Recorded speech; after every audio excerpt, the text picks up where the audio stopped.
بسم الله الرحمن الرحيم الحمد لله والصلاة والسلام على نبينا محمد وعلى آله وصحبه أجمعين أما بعد السلام عليكم ورحمة الله وبركاته. با کوتاهی انشاءالله تصمیم گرفتیم که کوتاه کمی هم باشه درباره فضیلت ماه مبارک انا شعبان سخن بگیم که ما در مقدمه رمضان هستیم. الکی 3 هفته دیگه باقی مونده که شاید باشه با ماه مبارک رمضان هم ملاقات میشویم و روزها به نهایت تیز میگذرن.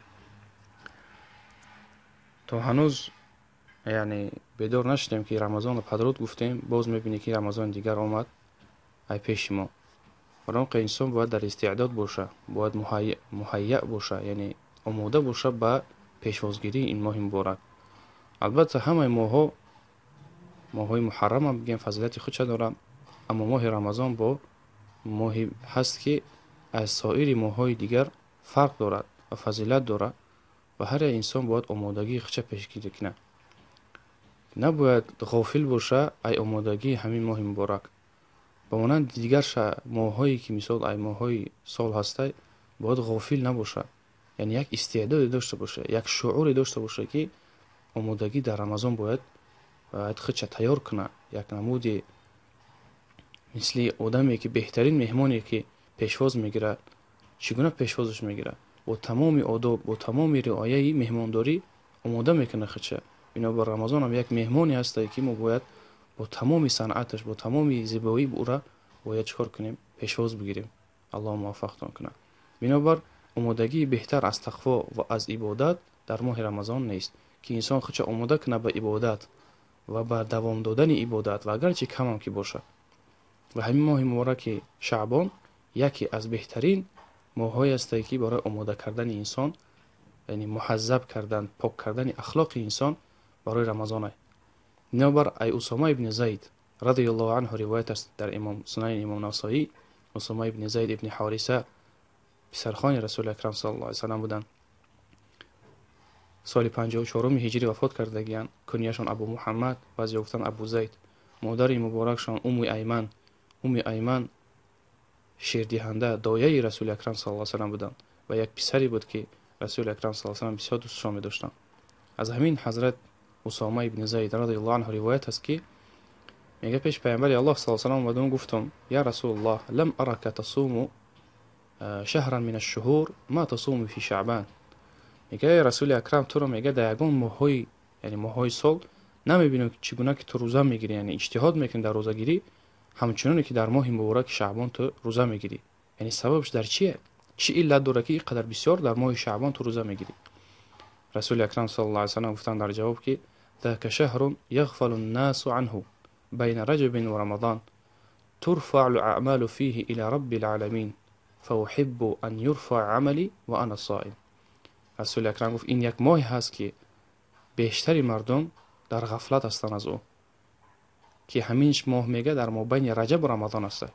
یعنی پیش شعبان چیه؟ رجب، بعد شعبان رمضان. میگه این ماهی هست که جایگیر است در مابین رجب و رمضان و در همین ماه عملها نامه اعمال به سوی الله پروردگار رب العالمین برداشته می شود و من دوست می دارم که نامه من اعمال من به سوی الله برداشته شود در حالی که من روزه دار هستم. بنابر الله برکت تون. یعنی آمادگی رسول اکرم صلی الله علیه و سلم برای چی بود؟ برای ماه رمضان بود. بنابر بینه که میگه بیشتر رمضان رسول اکرم روزه میگیرن. خیلی در روایت صحیح مسلم اومده که ای مادر عایشه رضی الله عنها که میگه که رسول اکرم صلی الله علیه و سلم لم یکن یستکمل من الشهور الا رمضان. یگان ماه را کاملا روزه نمیگرفت مگر رمضان را، و یگان ماه را از دیگر ماها میگه زیادتر و بیشتر ندیدم رسول اکرم صلی الله علیه و سلم روزه بگیرد مثل شعبان. در دیگر روایت میگه که میگه شعبان کاملا قریبی که کاملا روزه میگرفت مگر یک چند روز رسول اکرم ترک میکرد. به خاطر چی؟ به خاطر که انسان در حقیقت آماده میشود. اهمیت بتین کسانی که در غفلت هستند ماه شعبان در روزه نمیگیرن، عموما ترک میکنن روزه را، وقتی که رمضان میاد به حد لاغر میشوند، به حد ضعیف میشوند، ناجان میشوند و روزهای اول و هفته اول به حد برای ویو وزبین میغلطه. اما شخصانی که خودشون آماده کردن در ماه شعبان لااقل یک روز پس اگر روزه گرفتن در الکه میبینی که در رمضان داخل میشن، اونها الکه چیان استعداد دارن، قوت دارن، یعنی مثل دیگرها ضعیف و مثل دیگرها تنبل نمیبینی آنها را. بنابر الله برکتون چیان بهتر از روزه نافله بعد از رمضان، بهتر از روزه نافله دیگه چیزی نیست. رسول اکرم صلی الله علیه و اسامه و امامه ابو امامه رضی الله عنه در روایت نسائی که پیش رسول اکرم اومدن گفتن که یا رسول الله مرنی بامر اخذ به، مرا یک امری بگو که ما به هم چنگ بزنم. در دیگر روایت میگه که مرا یک امری بگو که الله تعالی به من نفع بده به همون عمل. رسول اکرم صلی الله علیه و گفتن که علیک بالصیام فانه لا مثل له، لازم دار روزه‌داری را، یعنی روزه نافله لازم دار روزه‌داری را، زیرا مانند او چیزی نیست. لازم دار روزه داشتن را، زیرا مثل او چیزی نیست. حقیقتا بعد حضرت ابو امامه میگفت که خودش، زنش و خادمش همیشه چیکار داشتن؟ روزه میگرفتن. حتی میگه صحابه میگه اگر میدیدیم که خانه ابو امامه اگر تهدیگیش اگر علاب کرده شود، میفهمیدیم که در خونش مهمونه. تنها در حال مهمونیشون آدمو مهمون که می اومدن افطار میکردن و روزه نمیگرفتن به خاطر مهمانداری، اما دیگر روزا چیکار میکردن؟ روزه میداشتن. این بود تقوایی که اصحاب رسول اکرم صلی الله علیه و و استعداد آنها برای ماه رمضان. و چه خیلی که گفتیم که علتش چی بوده است؟ یکی از علتش در ماه رمضان، در ماه شعبان روزه داشتن این چی بوده است؟ استعداد، آمادگی، تیاری دیدن برای رمضان. و این چنین نامه اعمال برداشته می شود. و یگان چیز برای انسان روز قیامت بهتر نیست و نور دیده انسان یگان چیز بهتر نیست در روز قیامت از این که در نامه اعمالش عبادت ببینه، در نامه اعمالش روزه ببینه، در نامه اعمالش طاعت الله ببینه. زیرا در اون روز قیامت دیگر عمل نیست، دیگر طاعت نیست، تنها در چیه؟ در کاغذها در همون نامه اعمال نوشته می شود. بنابر انسان نور دیدش می شود در روز قیامت وقتی که در نامه اعمال خودش چی را ببینه؟ روزه داری را ببینه و طاعت الله را ببینه. بنابر الله برکتتون چیه؟ غافل نباشه، در این ماه روزه بگیره به قدر استطاعتتون.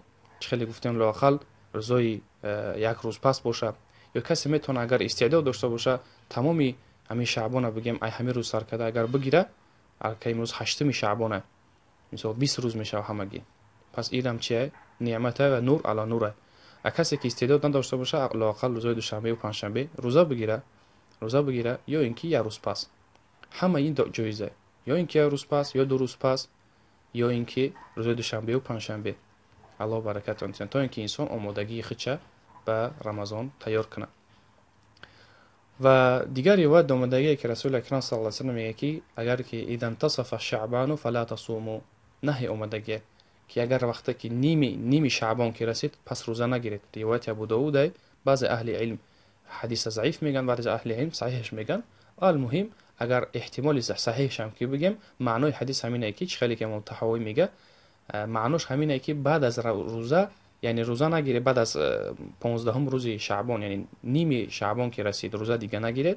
معناش همینه که انسان ضعیف میشه. اگر که ضعیف شوه، اگر بینه که لاغر میشه و بیجان میشه، در این حالت باید نگیره.